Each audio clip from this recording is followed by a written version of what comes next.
प्रिय छात्रों, आज पुनः हम उपस्थित हैं कक्षा 11th की क्लास 11th के first lesson the part of a lady का बचा हुआ पार्ट लेकर के अपने YouTube channel Vivekananda English classes में। लास्ट डे पिछले दिन हम लोगों ने यहाँ दैट तक पढ़ा था। उसके बाद देखते हैं सेकंड पार्ट, देखते हैं इसका जो बचा हिस्सा देखते हैं। When I went up to university, the writer is telling about relationship between him and his grandmother, अपनी दादी और अपने बीच में क्या दोस्ती का संबंध है उसके बारे में बता रहा था। लिखते हैं यहाँ से when I went up to university, जब लेखक विश्वविद्यालय में पढ़ने के लिए गया। जैसा कि लेखक ने बताया था कि कैसे गांव रहता था, अपनी दादी के साथ अकेले रहता था और दादी उसको मंदिर ले जाया करती थी वहाँ पढ़ने के लिए। और उसके बाद जब उसके पेरेंट्स जो है शहर में सेटल्ड हो गए थे तो आकर के उनके साथ रहने लगा था और अंग्रेजी स्कूल में बस से पढ़ने जाता था। अब जब बहुत बड़ा हो गया, जब युवा हो गया और when I went up to university, जब लेखक जो है विश्वविद्यालय में पढ़ने गया, I was given a room of my own, तब लेखक को स्वयं पढ़ने के लिए एक कमरा दिया गया, स्वयं उसका कमरा अलग कर दिया गया। नाउ अभी तक जो है लेखक अपनी दादी के साथ में मम्मी पापा के साथ रहता था, उस कमरे में रहता था। But now when he went to study to university, लेकिन जब जो है वो यूनिवर्सिटी को पढ़ने गया, I was given a room of my own, उसका कमरा जो है अलग कर दिया गया। The common link of friendship was snapped, यहाँ पर दादी के साथ उसकी दोस्ती टूट गई थी। स्नैप पर टूटना होता है। The common link of friendship, दोस्ती का जो संबंध था दादी के साथ वो अब टूट गया था। My grand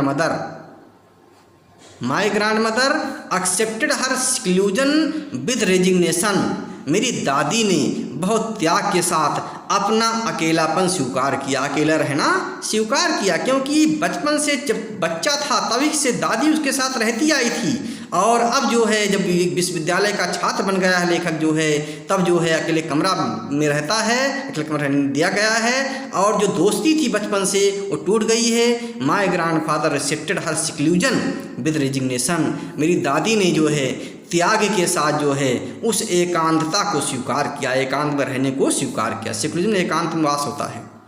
C rarely left her spinning wheel to talk to anyone, वो मुश्किल से, रेयरली मैंने मुश्किल से, लेफ्ट मैंने छोड़ती थी, हर स्पिनिंग व्हील माने अपनी घूमने वाली चरखी, अर्थात यहाँ जपने की माला से है जो हमेशा घुमाया करती थी। इसमें गुड़ियाँ होती हैं, गुड़ियाँ को पकड़ भगवान का नाम लेते हैं और हमेशा घुमाया करते हैं। Spinning wheel to talk to, किसी से बातचीत करते समय जो है भी वो मुश्किल से अपने जपने की माला को छोड़ती थी। फ्रॉम सनराइज टू सनसेट, सूर्योदय से सूर्यास्त तक। She said by her wheel spinning and reciting prayers, अपने उस माला को घुमाया करती थी। She said by her wheel spinning, अपनी माला लिए बैठी रहती थी, एंड रिसाइटिंग प्रेयर्स, और प्रार्थना किया करती थी, प्रार्थना के ईश्वर की प्रार्थना किया करती थी, गा करके प्रार्थना किया करती थी। ओनली इन द आफ्टरनून, केवल दोपहर के बाद। She relaxed for a while, वो थोड़ा आराम करती थी। Only in the afternoon, she relax मैंने आराम करना, इन फॉर ए व्हाइल में थोड़ा आराम करती थी। To feed the sparrows, only in the afternoon she relaxed for a while to feed the sparrows, मतलब हमेशा जो है वो हमेशा प्रेयर किया करती थी, उसी माला के जपने की माला के माध्यम से वो हमेशा प्रेयर किया करती थी। कभी मुश्किल से वो दोपहर के बाद जो है अर्थात माला जपना छोड़ती थी। क्यों? स्पैरोज को फीड करने के लिए, गौरैयों को खिलाने के लिए। स्पैरो गौरैया होता है, उनको भोजन कराने के लिए वो माला जपना बंद कर देती थोड़े समय के लिए। While she sat in the बरामदा, तब वो क्या करती थी? बरामदा में बैठती थी। Breaking the bread into little bits, माने और रोटी को छोटे छोटे टुकड़ों में तोड़ती थी। लिटिल बिट्स माने छोटे टुकड़ों में। ब्रेकिंग द ब्रेड में रोटी को तोड़ते हुए, बरामदे में बैठ करके रोटी को तोड़ते हुए। Afternoon her his grandmother used to sit in the बरामदा and she used to break the bread into little pieces, छोटे टुकड़ों में रोटी तोड़ा करती थी। Hundreds of little birds collected round her, तो उस समय जो है सैकड़ों लिटिल बर्ड्स में छोटे पक्षी इकट्ठा हो जाते थे। गौरैया जिसमें मुख्य होती थी, कलेक्टेड राउंड हर क्रिएटिंग, उनके चारों ओर, दादी के चारों ओर इकट्ठा होकर हो जाया करती थी। क्रिएटिंग ए वेरिटेबल बेडलाम ऑफ सर्पिंग, माने चहचहाने का एक प्रकार का उधम मचाती थी। वेरिटेबल बेडलाम ऑफ सर्पिंग, चहचहाने का उधम, कोलाहल पैदा करती थी। सम केम, कुछ आती थी, कुछ गौरैया या कुछ पक्षी आ जाते थे। एंड परचेड ऑन हर लेग्स, उनके पैरों पर बैठ जाते थे। लेग्स में टांगों पर बैठ जाते। पर्च में बैठना होता है, PERCHED, पर्च में बैठना होता है। आदमी नहीं बैठेगा, कोई पक्षी बैठेगा या कोई तितली बैठेगी। इससे बटरफ्लाई, तितली पुस्तक पर बैठ गई। The butterfly perched on the book, किस प्रकार से पर्च होगा? पर्च में बैठना होता है, किसी पक्षी बैठने पर, किसी कीड़े मकोड़े बैठने पर, तो पर्च में बैठना होता है।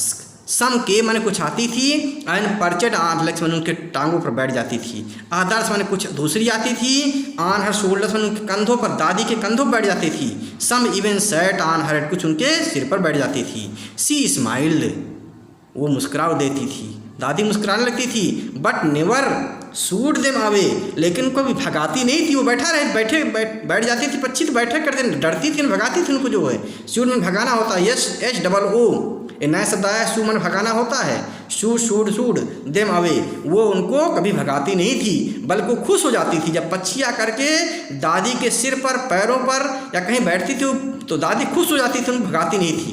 It use to be the happiest half hour of the day for her, और यह आधा घंटा जो गौरैयों को खिलाने के लिए होता था, दादी के लिए बहुत अच्छा, बहुत प्रसन्नता से भरा हुआ समय होता था। दादी बहुत प्रसन्न होती थी, सब देख करके बहुत संतुष्ट होती थी कि गौरैया कितने खुश होते हैं खा करके, और कितना लगाव था गौरैयों के साथ और गौरैया उतनी दादी के साथ।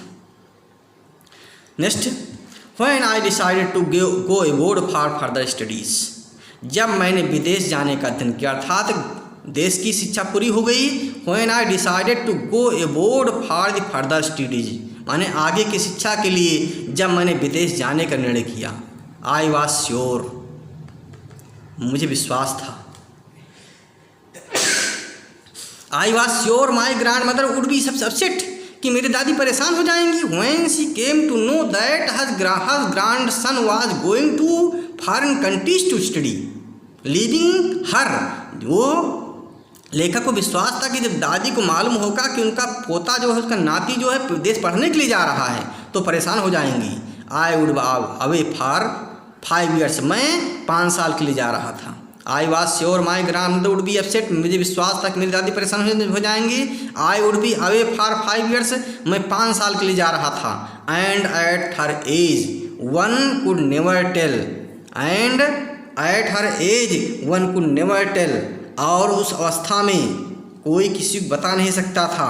But my grandmother's could, लेकिन मेरी दादी बता सकती थी। She was not even sentimental, वो भावुक नहीं हुई, अर्थात वो परेशान नहीं हुई। यद्यप लेखक को विश्वास था कि जब मालूम होगा कि उनका पोता जो है जा रहा, विदेश जा रहा, तो परेशान हो जाएंगी, लेकिन her grandmother was not even sentimental, वो बिल्कुल भावुक नहीं हुई, बिल्कुल परेशान नहीं हुई।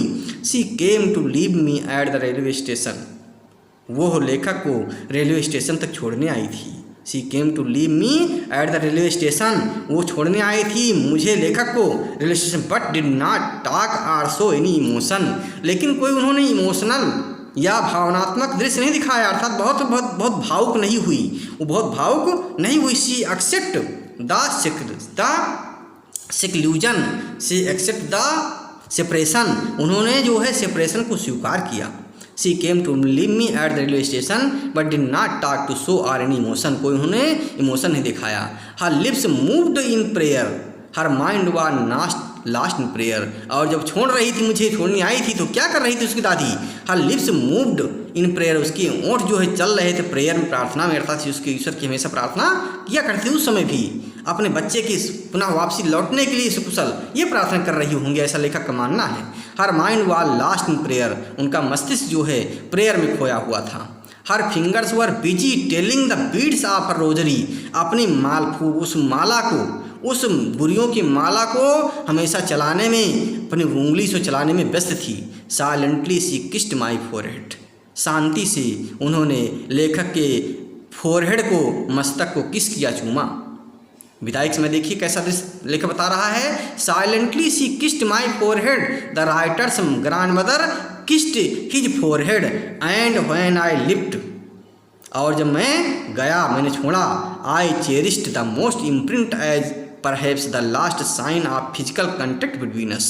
तो मुझे अब भी मैंने संजो कर रखा है उस प्रभाव को जो हमारे और उनके बीच में फिजिकल कंटेक्ट का था, साथ में रहने का था, जो है उस मेमोरी को हमेशा याद करके रखा है। व्हेन आई लेफ्ट, जब मैं छोड़ के गया यहाँ से देश को गया, आई चेरिस्ट हमेशा संजो करके रखा, चेरिश करना संजो कर रखना अपने माइंड में, द मोस्ट इम्प्रिंट मैंने जो प्रभाव उन्होंने डाला था, as perhaps the last sign of physical contact between us, जो उसके लेखक के बीच में और दादी के बीच में जो सारी कंटेक्ट था, संबंध था, उसको हमेशा बना कर रखा, संजो कर रखा है।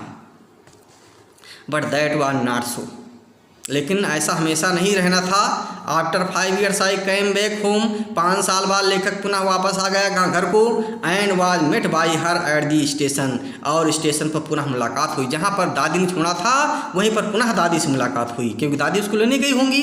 And was met by her at the station, she did not look a day older, वो उसी प्रकार से थी जैसा कि लेखक 5 साल पहले छोड़ कर गया था। She did not look a day older, वो उससे एक भी दिन बूढ़ी नहीं दिखाई पड़ती थी।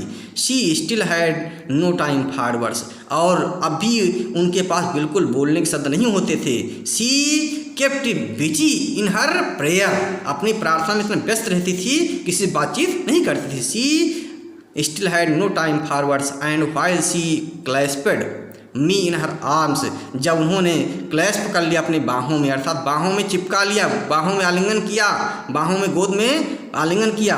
I could hear her reciting her prayers, तब भी जो है लेखक ने उनकी प्रार्थना को, परमात्मा की प्रार्थना करते हुए सुना था। Even on the first day of my arrival, यहाँ तक कि मेरे आगमन के पहले ही दिन, her happiest moments were with her sparrows, मैंने देखा कि उसके जो उनके हैप्पीस्ट मोमेंट्स थे अभी जारी थे, जो प्रसन्नता के क्षण होते थे गौरियों के साथ, पक्षियों के साथ अभी जारी थी। whom she fed longer and with frivolous Brooks, जो उनको वह खिलाया करती थी, उन पर गौरवियों को खिलाया करती थी, जिनके साथ हैप्पीस्ट मोमेंट व्यतीत करती थी, प्रसन्नता क्षण व्यतीत करती थी, उनको गौरवियों खिला करके। बैंड विद फ्रीवलस रिब्यूक्स, और तो उनको डांट भी देती थी, गौरवियों डांट भी देती थी। फ्रीवलस में तुच्छ, रिब्यूक में डांटना होता, फटकारना, स्कॉल्ड, तो उनको डांट करके उनको खिलाती थी, अर्थात प्रेम करती थी पक्षियों से, गौरवियों से, और उनको डांट भी देती थी। इन द इवनिंग, अब देखिए जब सब 5 साल बाद वापस आ गया लेखक, तो फिर 1-2 दिन में क्या घटना हुई। इन द इवनिंग मैंने शाम को, अ चेंज केम ओवर हर, उनके ऊपर एक परिवर्तन आ गया, उसकी दादी में परिवर्तन दिखाई पड़ने लगा। ए चेंज केम ओवर हर, उनकी दादी में परिवर्तन दिखाई पड़ने लगा। शी डिड नॉट प्रे, उन्होंने प्रार्थना नहीं किया, अर्थात माला छोड़ दिया, माला जपना छोड़ दिया। She collected the women of the neighbourhood, उन्होंने, उसकी दादी ने पड़ोस की महिलाओं को इकट्ठा किया।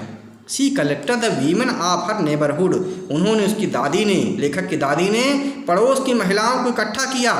गॉट एन ओल्ड ड्रम, और एक पुराना ड्रम ले आई, ढोलक ले आई। एंड स्टार्टेड टू सिंग, और गाना शुरू कर दिया, started to sing. For several hours she thumped the sagging skins of the dilapidated drum, और घंटों तक, हाँ, फॉर सेवरल आवर्स माने घंटों, कई घंटे तक, thumped the sagging skins of the dilapidated drums, माने उस जीर्ण ढोलक को बजाती रही और गाती रही। डिलेपिडेटेड माने जीर्ण था, पुराने ढोलक को, स्किन्स माने खाल होती, ढोलक की खाल को पीटती रही, बजाती रही। And सैंग of the home coming of warriors, मानो जो है वो गीत गाती थी जो जहाँ पर योद्धा वापस लौटते हैं, होम कमिंग ऑफ वॉरियर्स, मानो जो है योद्धा जब घर से वापस लौटते हैं युद्धभूमि से, तब जो गीत गाती थी वही गीत वे गाती थी। We had to persuade her to stop to avoid overstraining, that was the first time since I had known her that she did not pray. We had to persuade, मैंने उनको बहकाने का प्रयास किया, रोकने का प्रयास किया, समझाने का प्रयास किया। टू स्टॉप मैंने उस गीत को रोकने के लिए, टू अवॉइड ओवर स्टेनिंग, ऐसे कोलाहल को, ओवर स्टेनिंग कोलाहल होता है या संयुक्त होता है, शोर, बहुत अधिक शोर को रोकने के लिए उनको समझाने का प्रयास किया। That was the first time, ये पहली बार लेखक ने देखा था। सिंस आई हैड नोन, जब से मैं उनको देख रहा हूँ अपने बचपन से, हर उनको, that she did not pray, कि उस दिन उन्होंने प्रे नहीं, ईश्वर से प्रे प्रार्थना नहीं किया था, बल्कि जो है गा रही थी, ढोलक बजा रही थी। The next morning she was taken ill, अगली प्रातःकाल वो बीमार हो गई। The next morning she was taken ill, वो बीमार हो गई। It was mild fever and the doctor told us that it would go, थोड़ा सा बुखार आ गया था। It was a mild fever, थोड़ा सा बुखार आ गया था उनको। And the doctor told us, और डॉक्टर ने बताया था, दैट इट वुड गो, कि ये बुखार चला जाएगा। But my grand mother thought differently, लेकिन मेरी दादी भिन्न प्रकार से सोचती थी। But my grand mother thought differently, मेरी दादी भिन्न प्रकार से सोचती थी। She told us that her and was near, उन्होंने, उसकी दादी ने लेखक से बताया, लेखक के घर वालों से बताया, that her and was near, कि उनका अंत निकट आ गया है। देखिए दादी बता रही है अपने भविष्य के बारे में, मरने के बारे में बता रही हैं। She told us that her and was near, कि उनका जो है अंत निकट आ गया है। शी सेड दैट, उन्होंने ऐसा कहा, सिंस ओनली फ्यू आवर्स, कुछ घंटे पहले, before the close of the last chapter of her life, अपने उनके ज़िंदगी के अंतिम चैप्टर के बंद होने के कुछ समय पहले उन्होंने बताया था कि वो मरने वाली हैं। She told that her and was near, she said that, उन्होंने ऐसा तब कहा था, वो अपने ज़िंदगी के अंतिम चैप्टर के क्लोज होने के कुछ घंटे पहले बताया था। She had omitted to pray, उन्होंने प्रे करना छोड़ दिया। उन्होंने छोड़ना, त्यागना, बंद करना, उन्होंने प्रे करना बंद कर दिया। She was not going to waste any more time talking to us, वह जो है हमारे साथ बातचीत करके अपना समय बर्बाद नहीं कर रही थी। वी प्रोटेस्टेड, हमने विरोध किया कि आप गलत कह रही हैं, आप मरेंगे नहीं, अर्थात जो है ये नहीं होगा, आप मरेंगे नहीं दादी, आप स्वस्थ हैं। वी प्रोटेस्ट, ने विरोध किया। But she ignored our protest, लेकिन उन्होंने मेरे विरोध को जो है इग्नोर किया, उपेक्षा, ध्यान नहीं किया।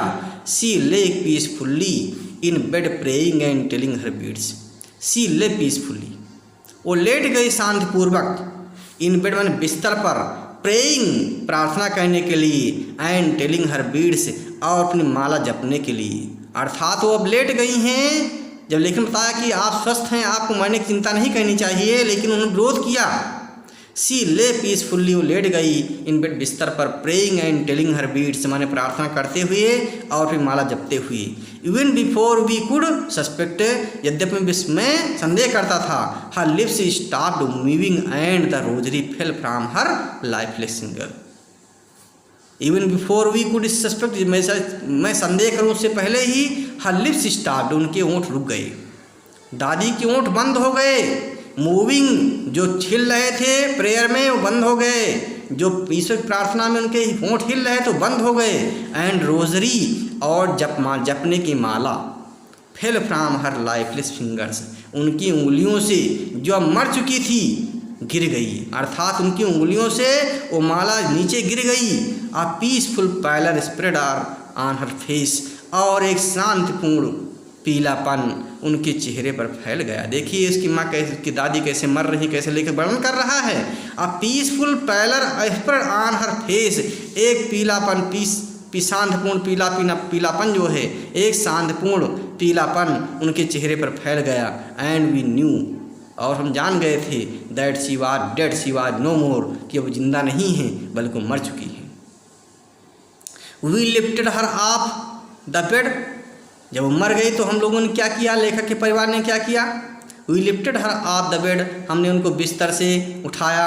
एंड एज ए कस्टमरी, जैसा कि जो प्रथा होती है, एज इज कस्टमरी, मैंने जैसा कि प्रथा होती, कस्टम होता, परंपरा होती है। We lifted her off the bed, मैंने बिस्तर से, हमने उनको बिस्तर उठाया। Laid her on the ground, उनको जमीन पर लिटा दिया। And covered her with a red shroud, और लाल कफन से उनको ढक दिया। दादी के मृत शरीर को लाल कफन से ढक दिया। श्राउड में कफन होता है, श्राउड में कफन होता है, रेड श्राउड, लाल चुंदरी टाइप पहना जाता है। औरतें जब महिला मरती तो चुंदरी टाइप डाली जाती शरीर पर, और पुरुष के ऊपर सफ़ेद डाला जाता है। तो रेड कफन जो है उनके शरीर पर ढक दिया। After a few hours of morning, अब यहाँ पर मॉर्निंग आया है विलाप, रोना, दुख प्रकट करना। After few hours of morning, कुछ समय तक विलाप करने के बाद, अर्थात परिवार के लोग रो रहे थे। जब दादी मर गई, हम लोग पूरा परिवार रो रहा था। तो उसके बाद कुछ समय रोने के बाद we left her alone to make arrangements for her funeral, हम उनको छोड़ दिया, अर्थात दादी पड़ी लेटी हुई हैं और हम लोग उनके फनरल के लिए अरेंजमेंट करने लगे। दाह संस्कार के अरेंजमेंट में जुट गए, व्यवस्था में जुट गए। अरेंजमेंट में व्यवस्था, फनरल में दाह संस्कार, हम लोग जो है उनके दाह संस्कार व्यवस्था में जुड़ गए। इन द इवनिंग, शाम को, we went to her room, जब हम उनके कमरे में गए, with a crude stretcher to take her to be cremated, with a crude stretcher, एक जो है स्ट्रेचर पर ले गए, to be take her to be cremated में दाह संस्कार के लिए एक स्ट्रेचर पर लेटा करके, जो है क्रूड माने बांस के बने हुए स्ट्रेचर से यहाँ तात्पर्य है कि क्रूड कच्चे बांस से बने हुए स्ट्रेचर पर लेटा करके उनको ले गए क्रीमेट करने के लिए, दाह संस्कार करने, क्रीमेट दाह संस्कार करने के लिए, जलाने के लिए। द सन वाज सेटिंग, उस समय शाम का दृश्य था, सूर्यास्त हो रहा था। Had lit her room and बरामदा with a blaze of golden light, और उनके कमरे में और उनके बरामदे में सुनहरी लाइट पड़ रही थी, सुनहरी लाइट की चमक पड़ रही थी सूर्य की। We stopped halfway in the courtyard, हम आधे आंगन में रुक गए थे। ऑल ओवर द बरामदा, पूरे बरामदा में। And in our her room right up to where she lay dead, जहाँ पर लेटा करती थी उनके कमरे में। And stiff wrapped in the red shroud, हम हर जगह जो है लाल जो है, and stiff wrapped in the red shroud, और जो है लाल कफन जो है उनके शरीर पर डाला गया। Thousands of sparrow sat scattered on the floor, उस समय हजारों गौरैया आकर के उनके फर्श पर बैठ गई थी। देयर वाज नो चर्पिंग, लेकिन वही चहचहाट नहीं थी, पक्षी शांतपूर्वक, गौरिया शांतपूर्वक बैठी हुई थी। We felt sorry for the birds, मुझे पक्षियों के लिए दुख हो रहा था। And my mother fetched some bread for them, और मेरी माँ जो है कुछ रोटी ले आई उनको खिलाने के लिए, गौरैयों खिलाने के लिए कुछ रोटी ले आई। We felt sorry for the birds, मुझे भी पक्षियों के लिए दुख हो रहा था। एंड माई मदर फेस्ड, और मेरी माँ ले आई थी, क्या ले आई थी? सम ब्रेड फॉर देम, गौरैयों को खिलाने के लिए रोटी ले आई थी। She broke it into little crumbs, उन्होंने इसके छोटे छोटे टुकड़े किए, मेरी माँ ने रोटी ला करके उनके छोटे छोटे क्रम्स के टुकड़े किए। The way my grandfather use to, जिस तरह से उनकी दादी खिलाया करती थी उस तरह से टुकड़े करके फेंका उनकी ओर। And threw it to them, और उनकी ओर पक्षियों की ओर फेंका। The sparrows took no notice of the bread, लेकिन गौरैयों ने उन रोटियों के टुकड़ों को कोई ध्यान ही नहीं दिया। When we carried my grandmother's corpse off, जब हम जो है अपनी दादी के डेड बॉडी को ले करके चले, कार्स में डेड बॉडी, मृत शरीर को, मुर्दा। When we carried my grandmother's cars, आप जब अपनी दादी के डेड बॉडी को ले करके चले। दे फ्लू अवे क्वाइटली, वो चुपके से उड़ गई, अर्थात गौरैयों ने भी जो है उस दिन खाना नहीं खाया, भोजन नहीं किया, अर्थात गौरैया देखी कितनी दुखी हो रही हैं उसकी दादी की मृत्यु पर। नेक्स्ट मॉर्निंग, अगली प्रातःकाल, the sweeper shift the bread crumbs into the dustbin, अर्थात उन गौरैयों ने उस रोटी के टुकड़ों को नहीं खाया उस दिन। अगली प्रातःकाल जब स्वीपर आया, साफ सफाई करने वाला आया, शिफ्ट द ब्रेड क्रम्स, उन रोटी के टुकड़ों को साफ किया, इनटू द डस्टबिन, उनको इकट्ठा किया और डस्टबिन में डाल दिया। इस प्रकार से देखते हैं कि लेखक की दादी कितनी ब्यूटीफुल थी, कितनी चरित्र में कितनी परोपकारी थी, कितनी शांत थी जो है, और कितनी स्पिरिचुअल सुंदरता उसमें पाई जाती थी। उन्हें केवल जानवरों से, पशुओं से प्रेम करती थी, बल्कि पक्षियों से भी प्रेम करती थी, और अपने बच्चे को एक अच्छा आचरण देना चाहती थी। I stop here. इस प्रकार से इस लेसन को तैयार करना है। बहुत बहुत धन्यवाद।